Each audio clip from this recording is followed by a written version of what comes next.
मैं मनोज कुमार सिंह, सहाचार्य हिंदी विभाग, राजा सिंह महाविद्यालय सिवान।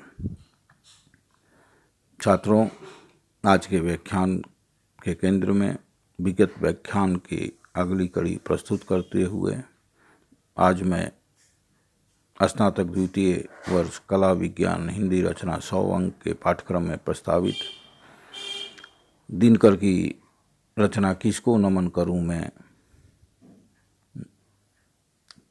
के शेष अंशों पर चर्चा करूंगा। विगत के व्याख्यानों से स्पष्ट है कि कवि इस रचना के लिए प्रेरित होता है तो बहुत पीड़ा में प्रेरित होता है। इसका कारण यह है कि कवि अपनी आंखों के सामने आज़ादी की लड़ाई देखी। ब्रिटिश साम्राज्यवाद से मुक्ति के लिए जो बहुत लंबा संघर्ष चला और उस लंबे संघर्ष के दौरान एक भारत की तस्वीर बनाई गई कि आज़ादी के बाद भारत ऐसा होगा, और सब उसी आदर्श को लेकर अपने जीवन की आहुतियाँ दे दी। सब आंदोलनकारी अपने जीवन का बलिदान कर दिया उस आदर्श की स्थापना के लिए, उस भारत के निर्माण का सपना लेकर। लेकिन जब आज़ादी हासिल हुई तो वो स्वप्न धरा का धरा रह गया। आज़ादी के बाद भारत जिस राह की ओर अग्रसर हुआ, वो राह विगत के ब्रिटिश साम्राज्य के अंतर्गत के राह से अलग राह नहीं था। उस समय एक उक्ति प्रचलित भी हुई थी कि जो व्यवस्था वैसे ही चलने लगी, केवल व्यवस्था में यही परिवर्तन हुआ कि गोरे चले गए, उनके जगह पर काले अर्थात भारतीय बैठ गए। पूरी व्यवस्था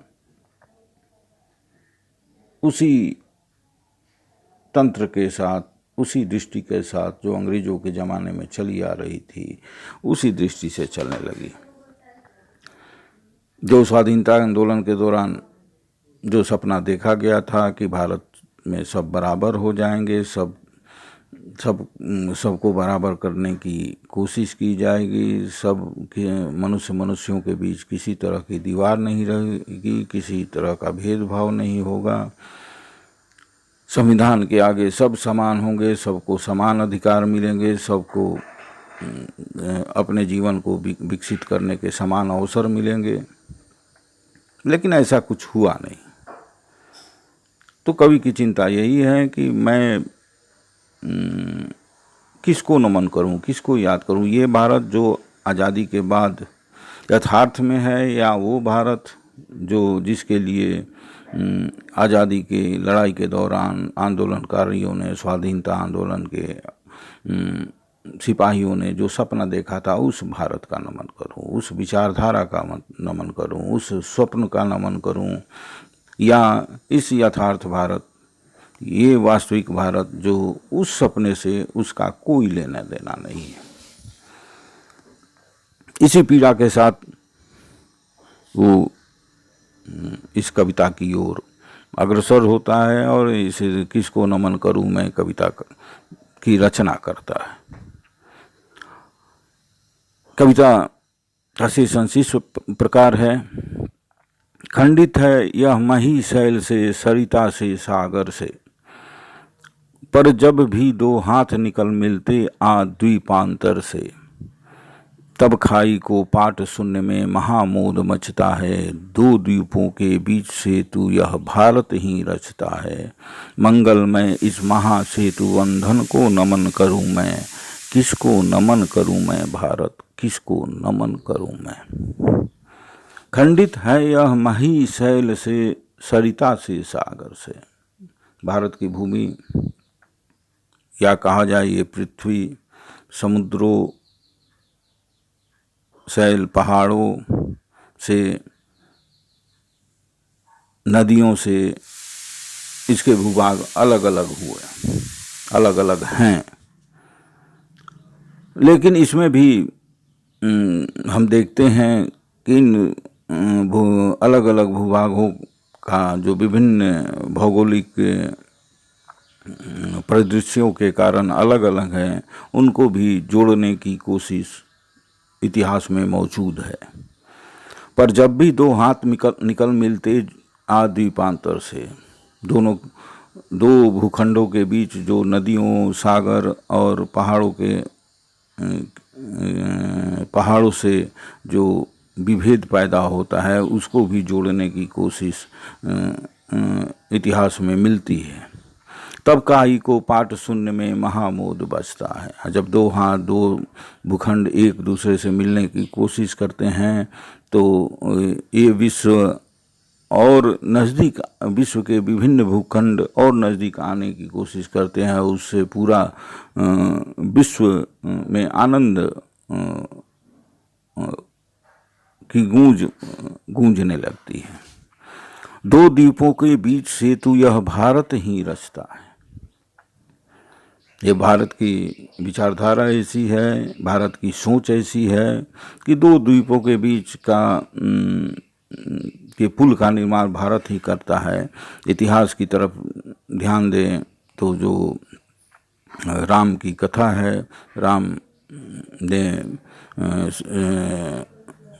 सीता का हरण करने वाले रावण से सीता को मुक्त कराने के लिए और रावण के दुशासन से श्रीलंका के लोगों को मुक्त कराने के लिए राम सेतु का निर्माण कराया था, जिस पर सब चढ़कर, राम और उनकी सेना चढ़कर श्रीलंका की गई थी और वहाँ सबको स्वाधीन बनाया था, सीता को भी स्वाधीन किया था। उस दो द्वीपों के बीच सेतु यह भारत ही रचता है। उसी घटना को याद करते हुए उस भारत की सोच को के आगे नतमस्तक होता है। कवि कहता है कि मंगलमय इस महासेतु बंधन को नमन करूं मैं, किसको नमन करूं मैं भारत, किसको नमन करूं मैं। दो द्वीपों को जोड़ने वाले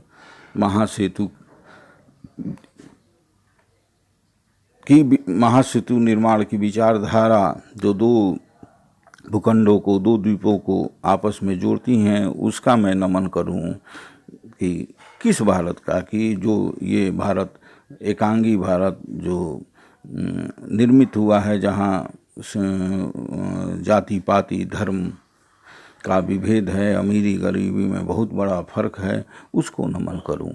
कवि के पास प्रश्न की शैली में पूछते हुए एक तरह से कहता है कि मैं उस दो द्वीपों को जोड़ने वाले चेतना विचारधारा वाले भारत का नमन करूंगा, इस भारत का मैं नमन नहीं करूंगा।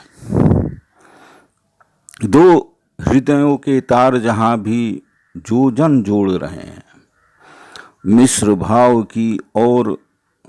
भाव की और विश्व की गति को मोड़ रहे हैं, खोल रहे हैं जो जीवन सरिता में प्रेम रसायन, खोल रहे हैं देश देश के बीच मुदे बतायन, आत्मबंधु कहकर ऐसे जन जन को नमन करूं मैं, किसको नमन करूं मैं भारत, किसको नमन करूं मैं। कवि कहता है कि इस पृथ्वी के किसी भी भूखंड में रहने वाले मनुष्यों की वैसी विचारधारा जो दो हृदयों के तार जहाँ भी जन को, मनुष्यों के बीच जोड़ने का काम कर रहे हैं, मित्र भाव की और विश्व की गति को मोड़ रहे हैं, मित्र भाव की ओर, और पूरे विश्व को मित्र भाव से जोड़ने की कोशिश कर रहे हैं, विश्व के तमाम देशों को मित्र भाव से जोड़ने की कोशिश कर रहे हैं, घोल रहे हैं जो जीवन सरिता में प्रेम रसायन।